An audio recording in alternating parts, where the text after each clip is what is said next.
വളരെ വിവാദമായ ശിരോവസ്ത്ര വിഷയം സ്കൂൾ കലോത്സവ വേദിയിൽ മോണോക്റ്റായി അവതരിപ്പിച്ചിരിക്കുകയാണ് മാനന്തവാടി MGMHSSലെ 10ാം ക്ലാസ് വിദ്യാർത്ഥിനിയായ നഹല ഫാത്തിമ. സാറാ ജോസഫിന്റെ മുടിത്തയ്യ മുറയുന്നു എന്ന കഥയിൽ നിന്ന് പ്രചോദനം ഉൾക്കൊണ്ട് നവീനമായൊരു രീതിയിലാണ് നഹല മോണോക്റ്റ് അവതരിപ്പിച്ചത്. അഭിനയത്തിൽ സജീവമാകണമെന്നാണ് നഹലയുടെ ആഗ്രഹം.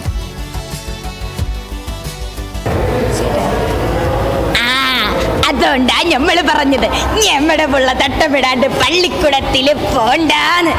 ഇങ്ങക്കെന്താ മനസ്സാ പിരാന്തായോ? മഠത്തിലെ അമ്മമാര് പഠിപ്പിക്കണ പള്ളിക്കൂടത്തിൽ പോയിട്ട് തട്ടമിട്ടണോന്ന് പറഞ്ഞ നടക്കോ?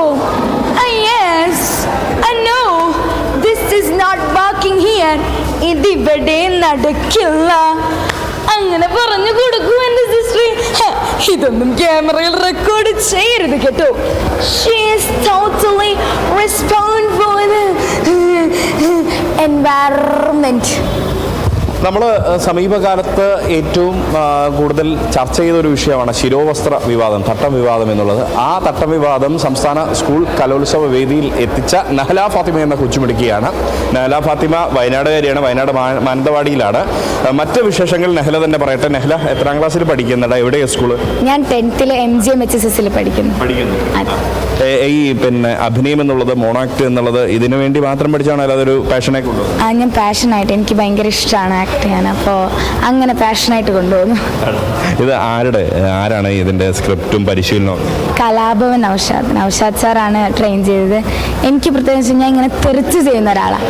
അപ്പോൾ സാറാണ് ഇങ്ങനെ ഒതുക്കി. എൻ്റെ മോണാക്റ്റിൽ എനിക്ക് ഭയങ്കരമായിട്ട് ചേഞ്ച് തോന്നിയത് സാറിൻ്റെ കീഴിൽ പഠിച്ചപ്പോഴാണ്.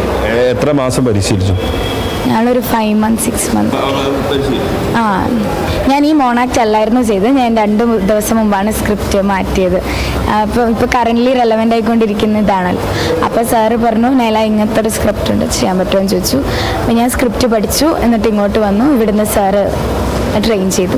അങ്ങനെ ഒരു മൗലികാവകാശത്തിന് നേരെയുള്ള ഒരു കടന്നുകയറ്റമൊക്കെയാണ് ഇവിടെ അവതരിപ്പിക്കപ്പെട്ടത്. അതെ. അത് നമ്മൾ എന്ത് ധരിക്കണം, എവിടെ പോകണം, അതൊക്കെ ഓരോരുത്തരെ വ്യക്തി സ്വാതന്ത്ര്യമാണ്. അപ്പോൾ അതാണ് എംഫസൈസ് ചെയ്തത്. ഇവിടെ ആരാ കൂടെ വന്നാരാ? എൻ്റെ ഉമ്മച്ചി വന്നിട്ടുണ്ട്. ഉമ്മച്ചി അവിടെ ഉണ്ടല്ലേ? ഉമ്മച്ചിയുടെ പേര് സജ്ന. എന്ത് ചെയ്യുന്നു ഉമ്മച്ചി? എൻ്റെ സ്കൂളിൽ തന്നെ ടീച്ചറാണ്. പിന്നെ ഫാമിലി? എനിക്കൊരു അനിയത്തിയുണ്ട്. അവളും ഇതേപോലെ തന്നെ മോണാക്ട് കേട്ട് പോകുന്നു. പിന്നെ എനിക്ക് ഉപ്പച്ചിയുണ്ട്. ഉപ്പച്ചി ഫാർമറാണ്. അപ്പോൾ ഇനിയിപ്പോൾ ജീവിതത്തിലെ ഭാവിയിലൊക്കെ വലുതാകുന്ന സമയത്ത് എന്താണ് ലക്ഷ്യം? എന്താ? എനിക്കൊരു പാഷൻ വൈസ് മുന്നോട്ട് പോകണമെങ്കിൽ ഓഫ് കോഴ്സ് ആക്ട്രസ് ആണ്. നമ്മൾ അല്ലാണ്ട് നോക്കുകയാണെങ്കിൽ എനിക്കൊരു ന്യൂറോ സർജൻ ആവാനാണ് താല്പര്യം. അപ്പോൾ ഇനിയിപ്പം അഭിനയ രംഗത്തേക്ക് സജീവമാകുന്നതിൻ്റെ കൂടുതൽ പഠിക്കാൻ തന്നെയാണ് തീരുമാനം? അതെ. ഇത് പാഷനായിട്ട് തന്നെ മുന്നോട്ട് കൊണ്ടുപോകാനാണ് താല്പര്യം. സംസ്ഥാന സ്കൂൾ കലോത്സവത്തിൽ ആദ്യമായിട്ടാണോ? മോണാക്റ്റിന് ആദ്യമായിട്ടാണ്. ലാസ്റ്റ് ഇയർ സ്കിറ്റും പ്രസന്റേഷനും ഉണ്ടായിരുന്നു. മോണാക്റ്റിന് ഫസ്റ്റ് ടൈമാണ്. കഴിഞ്ഞ തവണ എ ഗ്രേഡ് ഉണ്ട്? അതെ. യെസ്. ഇനിയിപ്പോൾ ചുരം കയറുമ്പോൾ എന്തായാലും വലിയൊരു ഇതായിട്ടാണ് കയറുന്നത് അല്ലേ? സന്തോഷം, വളരെയധികം സന്തോഷം. All the very best. വലിയൊരു താരമായിട്ടൊക്കെ നമുക്ക് കാണാൻ പറ്റിയിട്ടുണ്ട്.